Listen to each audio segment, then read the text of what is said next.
Ce le-ai recomanda oamenilor care stau și se gândesc și te gândești și pierd dinții? Să nu facă aceeași greșeală ca și mine. Câți dinți mai aveai? Bă, foarte puțin, nu mai știu. Întregi, cred că mai aveam vreo 5-6. 5-6. Întregi, restul erau... Și am așteptat foarte mulți ani, care regret că am așteptat de atâta. Dar acum mă simt foarte bine și sunt al... Și nu e decât jumătate de lucrare, aia de sus, aia de jos de urmează. Deci am făcut 2 probe ca să iasă bine. Dragi pacienți care încă amânați, nu e atât de nasol pe cât credeți voi. Da? Singurul lucru este trebuie să veniți aici. 99% din pacienți care ajung aici își fac. Sunt ajutați, sunt încurajați. Te-au ajutat foarte mult ceilalți pacienți cu care ai vorbit? Da, pentru că am văzut, v-am urmărit mereu pe internet, pe Facebook. A contat mult asta. Și a contat foarte mult. Am citit și comentariile și chiar nu regret nici. Și acum ai trecut și tu prin asta și ai văzut cum e. Da. Și tu o să recomanzi la rândul tău.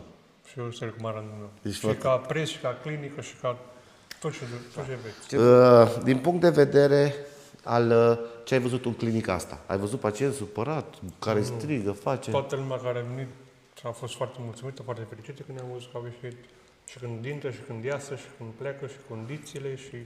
Zi și mie 3 valori care ți-au plăcut la noi, 3 lucruri care le-ai apreciat la noi. Onestitatea, modestia și profesionalism. Ai pe cineva care ar aprecia chestia asta? Din echipa de oameni care te-au întrebat? E greu. Ce au zis soția? Am un pacient care urma să vină în live, dar cred că n-a mai ajuns, care a venit ieri la prânz, l-am cunoscut și mâine o să aibă lucrările, a venit de la Curtea de Argeș, l-a sunat soția de 20 de ori noaptea. Da. L-a sunat soția de 20 zi, mă, te doare? Nu mă doare, mă, n-am nimic. Mă, sigur sângerez? N-am, doamne, nimic. Totul povestea. Soția panicată. Dar n-am nimic, sunt ok.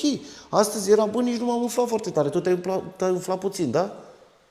Ce ai făcut tu după intervenție? E foarte important să țineți minte. Ai primit o listă cu 28 de lucruri care ai trebuit să le faci.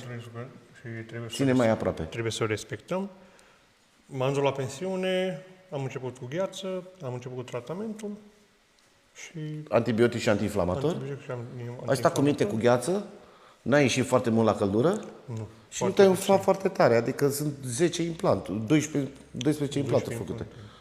Ca număr pare horror, mult. Puse în 2 ore și ceva, adică contează și dexteritatea. N-ai făcut sedare, n-ai făcut nimic. Cât te-a durut de la 1 la 10? Sau unde ai simțit o zonă?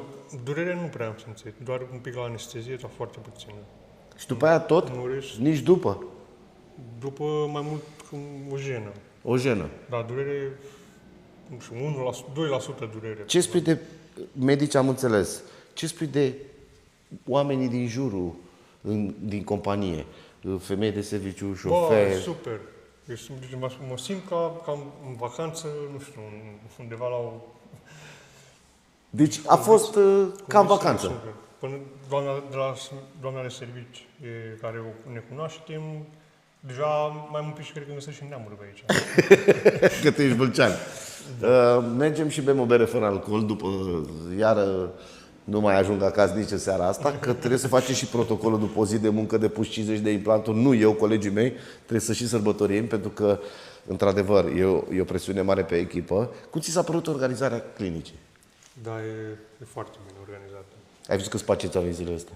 Da, astăzi m-am sunat Anca pe la 12, am venit și deja era full. Pare că vin la stațiune, nu pare că... Ai văzut, vin cu bagaje, ne cazăm, știm cât costă, știm tot. Nu, e super, chiar. Deci nu e altfel față de cum era stomatologia odată. Da. Total diferit. Și asta contează foarte mult pentru că noi am avut... Total diferit și de afară, cel puțin de unde sunt eu. Am mai fost la mai ceva timp la o consultație, dar nu se compară. Te-ai simțit în siguranță pe parcursul ăsta? Da, de-aia am și venit aici. Mulțumim din suflet și apreciez foarte mult.